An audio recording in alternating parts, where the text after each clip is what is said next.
Por que eu sou adventista? Um dos fatores é porque essa igreja tem um compromisso com a verdade. E esse seminário que eu vou apresentar agora, ele nasceu por causa de um e-mail que eu recebi na Novo Tempo. Na Novo Tempo nós recebemos cerca de 1000 e-mails por dia. E eu tenho uma equipe lá que responde a esses e-mails. São pedidos de cursos bíblicos, pedidos de aconselhamento, dúvidas bíblicas, etc. Mas esse Guilherme, ele mandou um e-mail para nós há algum tempo, e aí o e-mail chegou para mim. Olha o que ele diz: gostaria de dizer que é insuportável um pastorzinho falando mal da igreja que Jesus fundou e também do Santo Padre, o Papa. Criem vergonha na cara e vão estudar história. Vocês não sabem de nada. A Bíblia de vocês é mutilada. Vocês não passam de uma seita, de lobos que atacam ovelhas. Jesus, quando subiu aos céus, deixou uma igreja e não a Bíblia, seus bibliólatras. Quando é bem carinhoso, eles mandam para mim os e-mails, né? Então eu fui, sentei e gastei lá 1 hora para responder. Preparei uma página de resposta para o Guilherme. Comecei dizendo assim: Guilherme, obrigado por seu contato. Agora, você está falando que o seu Papa é santo? Eu acho que você não tem acompanhado os noticiários, porque o Papa Francisco, quando ele assumiu o pontificado, ele pediu oração à igreja e se declarou pecador. Então você tem que ver o que ele está dizendo por aí. Ele mesmo disse ser pecador e até pediu oração para a igreja. Você está dizendo que nós não estudamos história? Você está equivocado. A igreja adventista tem uma escola de interpretação profética que é historicista. A gente estuda a Bíblia aliada à história. Nós respeitamos a história e buscamos ver na história o cumprimento das promessas divinas e das profecias. Você está dizendo que a nossa Bíblia é mutilada? Não é a nossa que é mutilada. É a católica que tem livro demais. Pelo menos 7 a mais. Então a nossa não está mutilada. E vocês se colocaram livros que não deveriam ter colocado. Você está dizendo que nós somos lobos que atacamos ovelhas e que Jesus deixou uma igreja e não a Bíblia? Pelo contrário, ele deixou a Bíblia e não uma igreja nominal. Mas todos aqueles que seguissem a Bíblia seriam membros dessa igreja universal que Jesus deixou. E aí, depois de usar alguns argumentos, todos com textos bíblicos, eu mandei para ele. E fiquei esperando a resposta. Passou-se 1 semana, 2. Depois de 2 semanas veio a resposta. Por que você não evangeliza? Só sabe meter a boca na igreja de Cristo? Isso é repugnante. Me desculpe. E eu perguntei, só isso? Mandei uma página para ele. Eu achei que ele fosse contestar toda a minha argumentação. Mandou 3 linhas e ficou por isso mesmo. Você percebe como que as pessoas nos criticam pelas coisas que nós ensinamos? E aí vem a grande questão. Qual é o compromisso que a igreja adventista tem com a verdade? Nós temos um compromisso muito sério.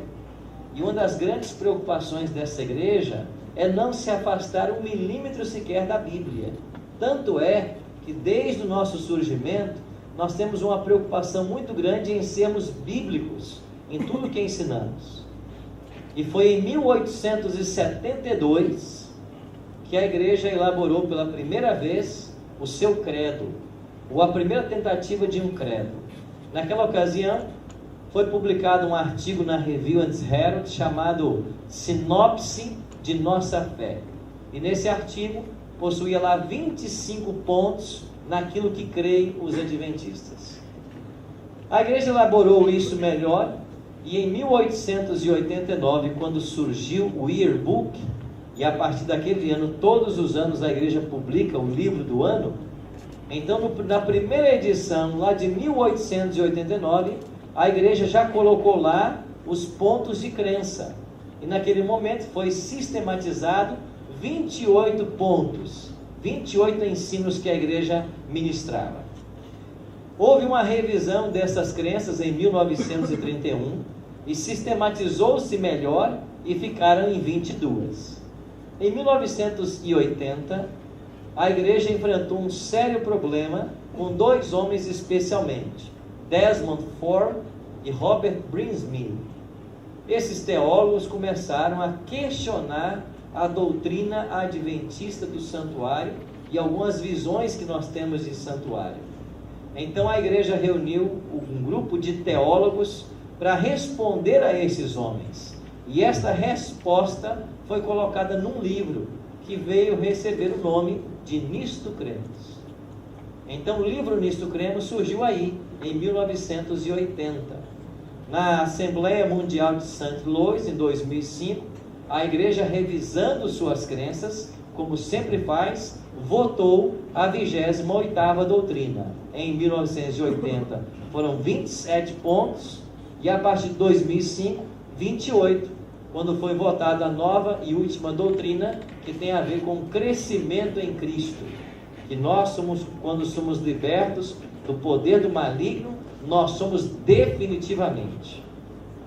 Então hoje a igreja pensa o quê? Ela ensina 28 crenças fundamentais. Então a igreja sempre se preocupou em ser bíblica na sua explanação. Outro dia eu batizei uma jovem de uma igreja aí. E eu perguntei assim: você foi mesmo quanto tempo nessa igreja? Ela disse: eu nasci nessa igreja. E qual é a doutrina dessa igreja? Porque eu não conheço. E não é muito fácil encontrar material nem na internet da igreja. E ela falou assim: olha, a doutrina da nossa igreja, ela é velada apenas ao presbitério. Só eles sabem. E eles ensinam parte disso para as igrejas. E eu pedi a ela que buscasse no presbítero dela se ele podia ceder uma cópia do que eles creem. E com muita dificuldade ela conseguiu uma cópia para mim. E quando você olha o que eles ensinam lá, essa igreja mesmo em questão, eles ensinam 4 pontos. 4 pontos. É isso que eles ensinam. Eu estava em Manaus outro dia, num momento de tático mesmo, com treinamento, sentou do meu lado um rapaz. Ele falou assim: pastor Arilton, eu queria dizer para o senhor que eu sou adventista, graças a Novo Tempo, e eu fui tantos anos de uma igreja tal. E ano que vem eu seria pastor lá. Mas aí eu conheci a verdade, me desliguei e já me batizei. Aí quando ele falou isso, eu fiquei curioso. Falei: escuta, ano que vem você seria pastor na sua igreja? Sim. E por que você seria pastor? Ou como você seria? Qual é o processo? E eu só vou contar para vocês porque eu ouvi da boca dele. Ele falou assim: o processo é muito simples. Você pega a sua Bíblia, você vai diante de uma junta de outros pastores da denominação e você tem que abrir a Bíblia aleatoriamente 40 vezes. Colocar o dedo no texto e no texto que bater o seu dedo, você tem que lê-lo e fazer um apelo para a oferta. Se você fizer isso 40 vezes, você é classificado como pastor. Você já pensou nisso? O que faz o pastor é a habilidade de pedir dinheiro, não importa o texto que ele cai. Então a igreja adventista não trabalha assim. Nós temos um compromisso muito sério com a verdade. E por falar em compromisso sério com a verdade, quando você pega o livro Nisto Cremos, lá fala que esse livro está constantemente sendo estudado e revisado. Por quê? Porque essas revisões da expressão do pensamento doutrinário adventista, elas não representam a mudança na crença, mas ajustes na declaração que resume e sistematiza aquilo que nós acreditamos. Você sabe que em cada 5 anos, quando a Igreja Mundial se senta, algumas das 28 doutrinas, mais uma vez, são colocadas no foco para serem estudadas. Na última Assembleia foram 4 delas. E a igreja gastou tempo em cima delas para saber se nós estamos ensinando de forma correta, se o linguajar está correto, se a linguagem é mundial, se alguma palavra dentro da nossa declaração está sendo um ruído de comunicação. Que igreja você acha que se preocupa assim com a Bíblia? Ou com o que ensina? Por exemplo, Se você perguntar para Tiago White, bom, não dá que já morreram, né, gente? Vai lá, segura aí. Mas se você perguntasse para esses homens, quando eles estavam em vida, a respeito da Trindade, eles diriam que não acreditavam na Trindade. De fato, eles não acreditavam. A igreja, nesse momento, inclusive com Uriah Smith, que quem sabe foi o primeiro teólogo da igreja, a igreja naquele momento não havia sistematizado o tema da Trindade. E vários dos pioneiros, aqui estão 3 deles, não acreditavam na Trindade. Isso torna a doutrina uma falsa? Ou a crença falsa? Não, naquele momento não havia essa maturidade. A igreja depois continuou a estudar o tema e chegou ao ponto que ela definiu que Trindade é uma doutrina bíblica. Ainda que nós não fomos os primeiros a sistematizá-la, porque os católicos fizeram isso antes de nós. Então muitos por aí estão se levantando e dizendo assim: nós temos que voltar ao adventismo histórico. A igreja tem que voltar a crer como criam todos os pioneiros. Não, senhor. Voltar a crer como criam os pioneiros é passar a descrer da Trindade, é voltar a comer carne de porco e etc. Então nós temos que manter tudo aquilo que a igreja descobriu ser verdade e conserva isso como verdade. Porque a gente aprende dessas histórias é que o conhecimento da doutrina, ele é progressivo. Eu tenho uma declaração aqui que vai nos ajudar. Na medida em que estudamos as Escrituras, nós adquirimos uma compreensão cada vez mais ampla das verdades bíblicas, mas a realidade delas ainda vai muito além da nossa compreensão. Por isso dizemos que o nosso entendimento da verdade, ele é o quê? Parcial e progressivo. Essa é a compreensão da igreja. Então a verdade sempre será verdade, mas a compreensão acerca dela é progressiva. Então pode ser que a igreja hoje não crê em alguma coisa que está na Bíblia e daqui a 10 anos ela vai passar a crer. E eu vou mostrar um texto para vocês hoje, onde Ellen G. White fala justamente isso, que nós nunca podemos parar de estudar a Bíblia, porque existem verdades na Bíblia a serem descobertas. Então nós temos que ser o povo da Bíblia, o povo que estuda a Bíblia. No prefácio do livro Nisto Cremos, os editores escreveram: escrevemos esse livro com a consciência de nossa dívida para com as ricas verdades bíblicas que recebemos da igreja cristã ao longo da história. O que eles querem dizer com isso? Que os adventistas não inventaram a roda, mas nós somos herdeiros daqueles que vieram antes de nós. Agora, o que aconteceu no adventismo? O adventismo reuniu e sistematizou todas as doutrinas que os outros cristãos haviam estudado ao longo dos séculos e colocou isso no seu bojo doutrinário, o que ninguém tinha feito. Então por que é que os adventistas guardam o sábado? Nós descobrimos o sábado? Quem descobriu o sábado? Em tempos modernos, os batistas do sétimo dia. E os adventistas aprenderam sobre o sábado com uma mulher batista do sétimo dia, chamada Raquel Oakes, e com o pastor dela, que depois se converteu, Thomas Preble. Com eles. Por que é que os adventistas acreditam na santificação? Por que nós aprendemos isso? Com os metodistas. Nós cremos na Trindade. Os católicos desenvolveram isso antes de nós. Nós cremos no batismo por imersão. Com quem aprendemos isso? Com os batistas. Então, quando você analisa a crença adventista, você percebe que nós somos herdeiros. Para usar George Knight, ele diz assim: o que é essencialmente adventista no adventismo? E ele fala então da reforma de saúde, da doutrina do santuário, do ministério bifásico de Cristo, do dom profético. Aí nós estamos falando de coisas que são essencialmente adventistas no adventismo. Foi no meio da igreja, ao decorrer da sua história, que nós desenvolvemos isso, quando ninguém tinha feito. No mais, nós somos herdeiros. É isso que está dizendo o livro Nisto Cremos. E ele continua: cuja compreensão sucessiva de nova luz conduziu a igreja em direção ao entendimento mais amplo do caráter de Deus. E reconhecemos que esse entendimento é sempre o quê? Progressivo. E citou lá Provérbios 4,18, né? A vereda do justo é como a luz da aurora, que vai brilhando mais e mais até ser dia perfeito. Então, no adventismo, nós fazemos uma separação entre doutrina e crença.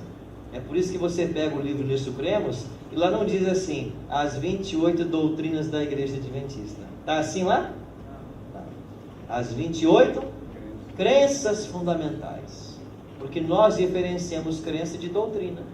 O que é doutrina? É uma realidade descrita pela Bíblia. E o que é crença? É a compreensão acerca da realidade. Então, a doutrina bíblica sempre será doutrina. Ela é uma realidade da Bíblia. Agora, a nossa compreensão dessa realidade, ela é progressiva. Haja visto o tema da justificação pela fé.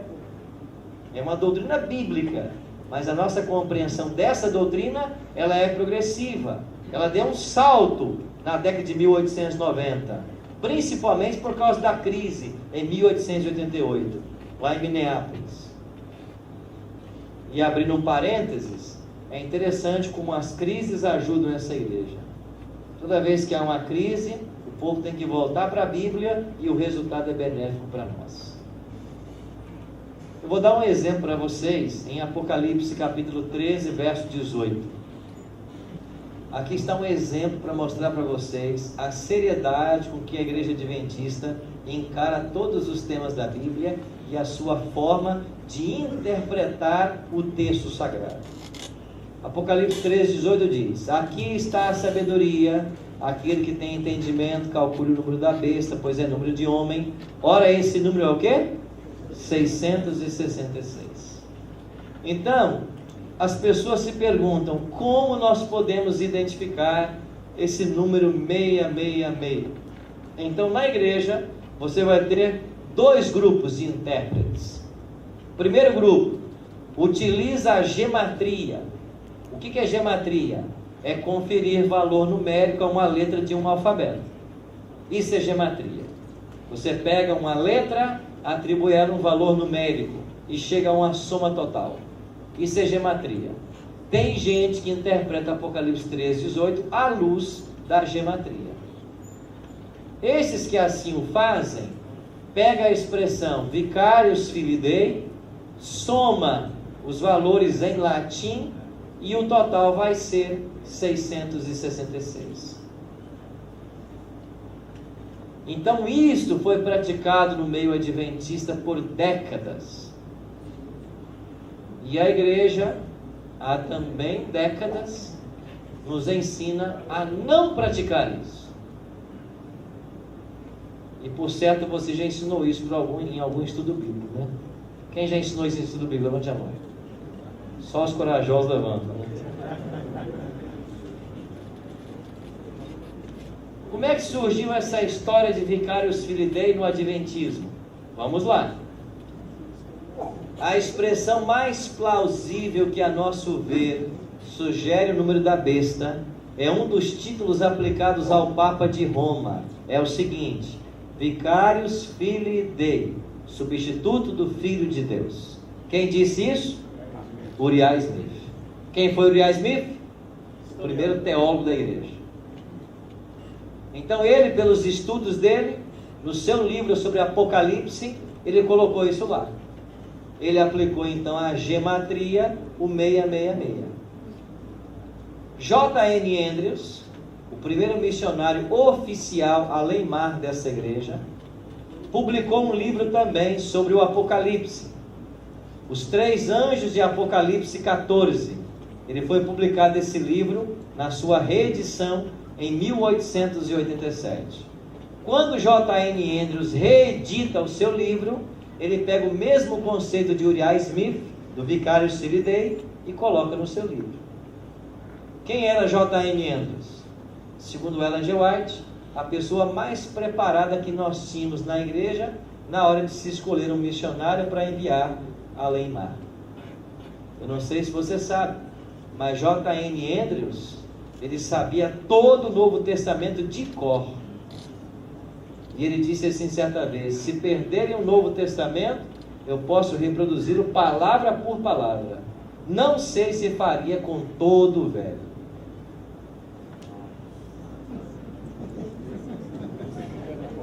Enfrenta no debate? Aí esse homem publica um livro de Apocalipse e coloca lá a gematria que começou com Uriah Smith. Aí aconteceu o seguinte: aqui nas terras tupiniquins do Brasil, esta gematria de Vicarious Filidae foi divulgada através de obras como de Araceli Melo, Roy Alan Anderson, Mary Maxwell, Daniel Belvedere. Esses autores colocaram em todas as suas obras, aqui pode entrar outros, Henry Feyerabend, o Apocalipse verso por verso.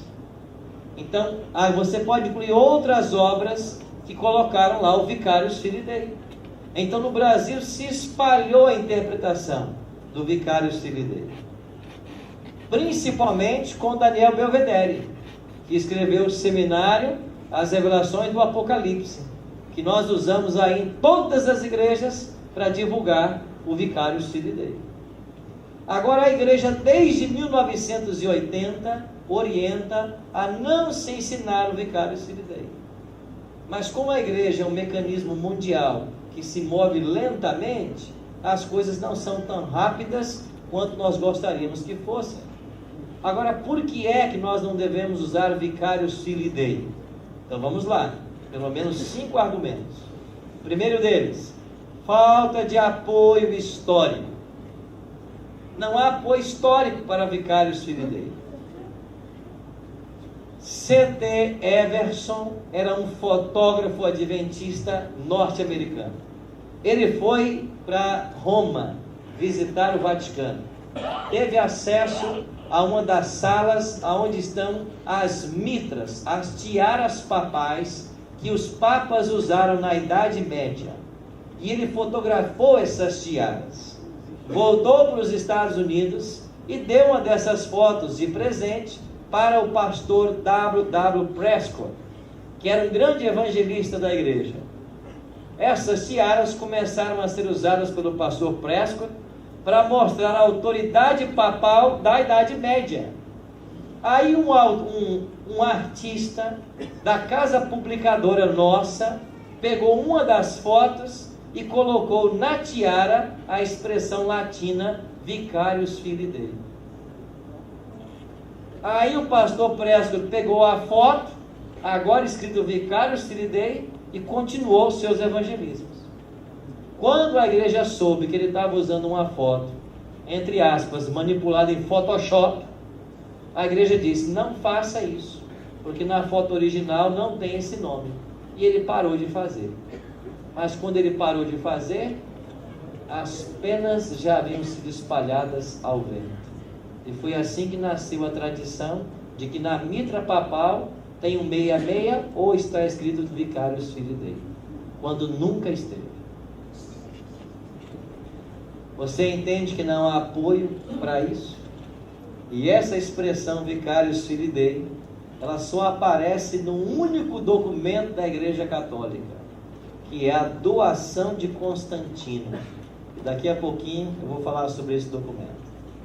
Segundo argumento, por que não usar a gematria? Violência à língua original.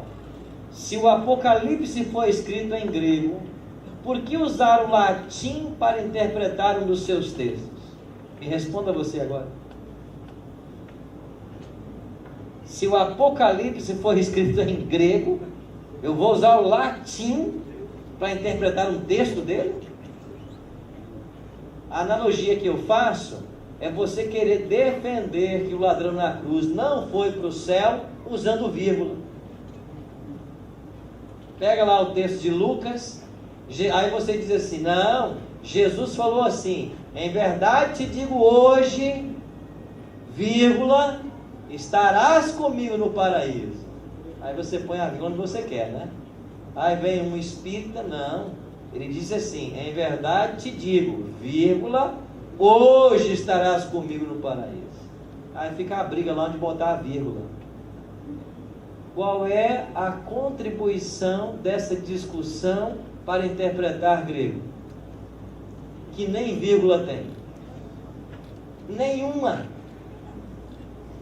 Então você brigar com regras gramaticais da língua portuguesa para interpretar o grego, isso é muita ignorância.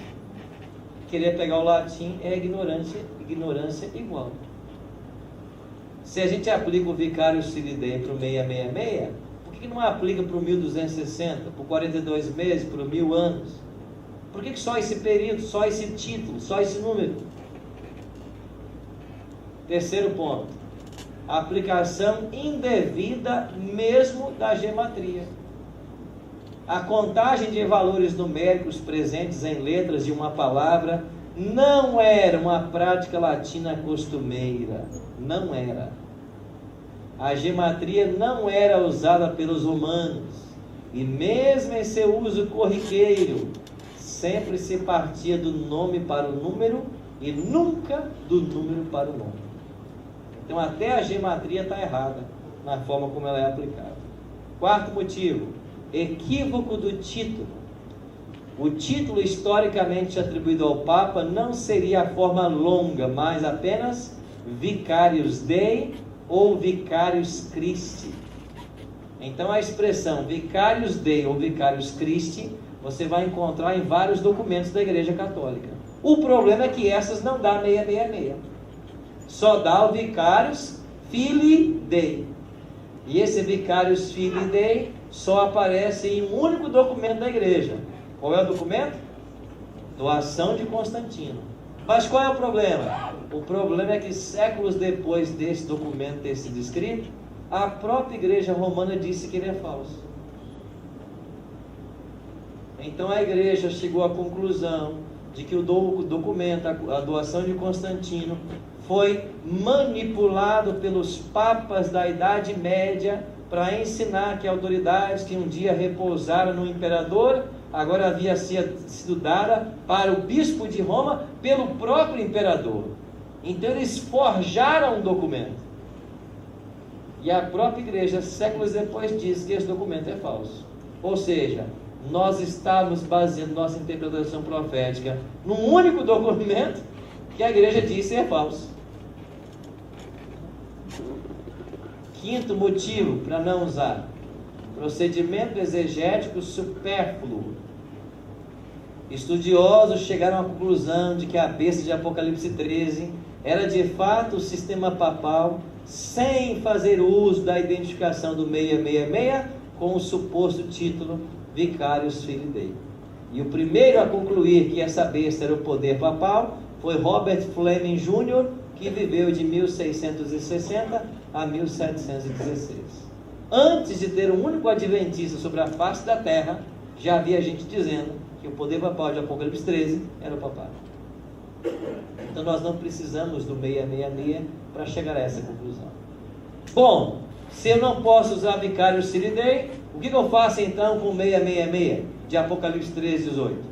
Eu tenho agora um segundo grupo de intérpretes na igreja que não usam gematria, mas eles entendem que no Apocalipse o método correto deve ser interpretar o 666 como um número simbólico, assim como se faz com os 144 mil. Então 144 mil é um título dos salvos vivos na volta de Cristo. O 666 é um título desse poder antagônico a Deus nos tempos do fim. Aí nós temos que partir então para a intertextualidade. O que é isso?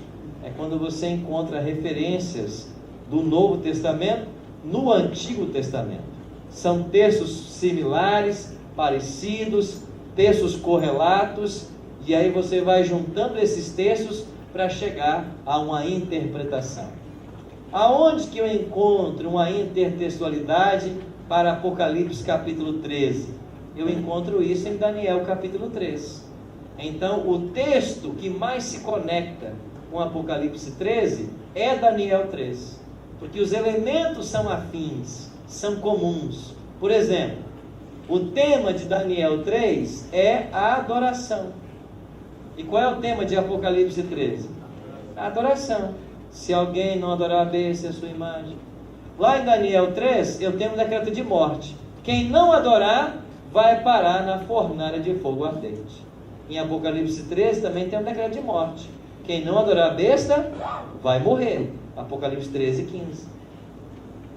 Lá em Daniel 3, eu tenho uma imagem. Uma imagem foi erguida na planície de Dura, para que todos a adorassem. No capítulo 13 de Apocalipse, você tem a segunda besta fazendo uma imagem à primeira besta. O mesmo termo. Em Daniel 3, você tem uma imagem de 6 côvados de largura e 60 de altura. Por que é que essa imagem tem 6 de largura por 60? Porque os babilônicos criaram um sistema sexagesimal. Eles eram matemáticos. E o número 6, da largura da imagem, é o menor deus de Babilônia. Ele era representado pelos 6. E o número 60 representava Marduk, o maior deus de Babilônia. Então, por que ela tinha essas dimensões? Porque ela era uma representação de todo o politeísmo que havia em Babilônia. E os 600 era um número que os babilônicos usavam para se referir a todos os deuses. Quando eles queriam referir-se a todos os deuses, eles usavam o número 600. Agora você tem os 600, tem os 60 e tem os 6. Igualzinho em Apocalipse 3. Lá em Daniel 13, você tem um remanescente. Lá ele tem nome: Ananias, Misael e Azarias. Em Apocalipse 13, você também terá um remanescente. Eles se guardam os mandamentos de Deus e tem o testemunho de Jesus. Em Daniel 3, você teve um livramento miraculoso. Eles foram lançados dentro da fornalha e não se queimaram. Em Apocalipse 13, você tem um livramento miraculoso. E Ellen G. White disse: quando os inimigos da verdade estiverem para dar fim ao povo de Deus e levantarem suas espadas, elas cairão por terra como a palha. E nós sabemos que após o fechamento da porta da graça, nenhum santo perderá sua vida mais. Ou seja, o decreto de morte de Apocalipse 13 não vai matar nenhum santo. Então haverá também um livramento miraculoso. Conclusão: assim, o número 666 representa mais um sistema em vez de um indivíduo. E como é usado no sentido simbólico, ele não pode ser uma marca literal. Ele representa o poder que nesse momento da história vai ficar contra Deus. Foi assim que a igreja concluiu na década de 80. E tem orientado a todos nós a seguirmos esse tipo de interpretação. Ou seja, a igreja não está refém daquilo que ontem ela disse ser certo, ou ontem ensinava. A igreja está constantemente em crescimento, em estudo. A doutrina, ela é uma verdade bíblica, mas a crença é a compreensão acerca dessa doutrina. E é isso que nós temos que aprender, para não ficarmos parados no tempo e no espaço. E olha esse texto extraordinário de Ellen G. White. Não há desculpas para ninguém assumir a posição de que não há mais verdades a serem reveladas e de que todas as nossas visões da Bíblia não têm qualquer o quê? Erro. Ninguém deve dizer que as nossas visões são perfeitas. Pode ser que amanhã ou depois a gente descubra um novo ingrediente. E você quer ver o mais recente que eu conheço? A igreja sempre ensinou que Jesus Cristo morreu numa sexta-feira, dia 14 de Abib, porque o Cordeiro Pascal morria no 14º dia do mês, de acordo com Êxodo 13, verso 5, Êxodo 12, versos 5 e 6. Aí os teólogos olhavam para a gente e diziam assim: eles pregam isso, mas quando você vai para os melhores calendários, lá no ano 31, não existe nenhuma sexta-feira 14 no mês de Abril. E sabe o que havia em nossa teologia? Uma inconsistência. Aí um leigo dessa igreja, advogado, tradutor juramentado, que frequentava a igreja central de Vitória, começou a estudar e chegou à conclusão de que a sexta-feira do dia da morte de Cristo não foi dia 14, mas foi dia 15. Aí os nossos críticos enxergaram uma sexta, dia 15, lá no mês de Abíb do ano 31. E ele então escreveu um documento dizendo que Jesus morreu numa sexta-feira, mas não era 14, era 15. Resolveu o problema.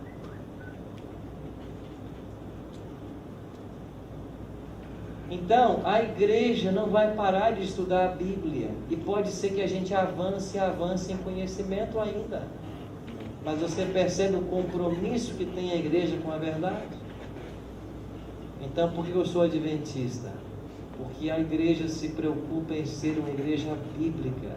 Nós não temos nada que esconder de ninguém. A nossa função é apenas ensinar a Bíblia. Sabe por quê, irmãos? Porque Deus tem pressa. E essa verdade que nós cremos tem que ser levada a todas as pessoas. E é incrível quando você começa a apresentar essas verdades e as pessoas dizem assim: como que eu estou numa igreja há décadas e nunca me disseram nada sobre isso? Como que eu estou na igreja há tanto tempo e nunca me ensinaram nada sobre isso? E você percebe que esse povo não sabe nada de Bíblia. Sabe por quê? Porque os seus líderes não estão ensinando. Então essa igreja tem um compromisso com a verdade. Amém. E nós vamos pregar essa verdade para que Jesus logo possa voltar. Amém. Que Deus abençoe a todos nós e que nós temos esse mesmo compromisso.